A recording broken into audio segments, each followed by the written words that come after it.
ఓం శ్రీ సాయిరామ్. ఈరోజు మనం కోపం గురించి ఒక చిన్న స్టోరీ లాగా విందాము. పూర్వం విశ్వామిత్రుడు 1000 సంవత్సరాలు తపస్సు చేసి పూర్తయ్యాక లేచాడనమాట. అప్పుడు అక్కడికి ఇంద్రుడు వచ్చాడు. ఏదో కొద్దిగా డిస్కషన్ అయింది, మాట వచ్చాయి. ఇంద్రుడి స్వర్గానికి తలదన్నే స్వర్గం సృష్టించాడంట అప్పుడు విశ్వామిత్రుడు. దాన్నే త్రిశంభు స్వర్గం అని అంటారు. అయితే పుణ్యాత్ములంతా ఇంద్రుడి ఉన్న స్వర్గానికే వెళ్తారు తప్ప విశ్వామిత్రుడు తన తపోశక్తిని దారపోసి సృష్టించిన స్వర్గంలోకి ఎవరు వెళ్ళట్లేదు.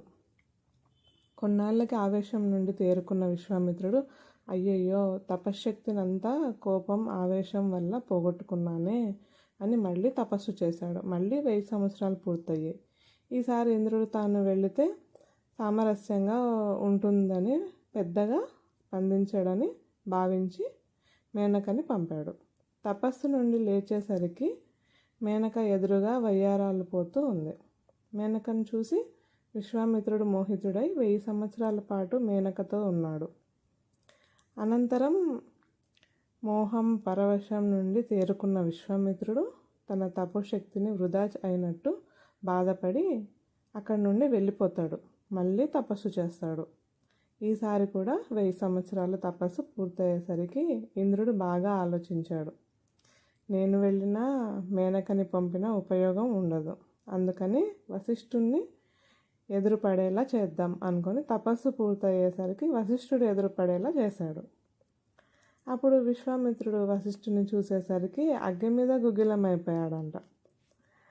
తీవ్రమైన కోపం విపరీతంగా తిట్టేసినాడంట. అయితే 1000 ఏళ్ల తపశ్శక్తి అంతా క్షణాల్లో పోయింది.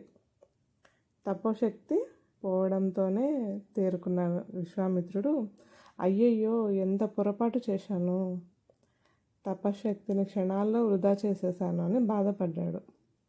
ఇంద్రుడు ఎదురుపడినప్పుడు ఆవేశపడిన తపశ్శక్తి పోవడానికి చాలా కాలం పట్టింది.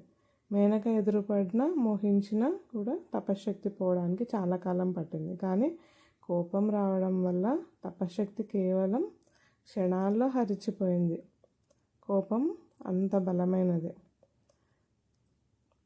ఒకరిని తిట్టి తెగ సంబరపడిపోతూ ఉంటారు చాలామంది. కానీ అలా తిట్టడం వల్ల తిట్లు పడ్డ వారి దోషాలు తొలగిపోతాయి.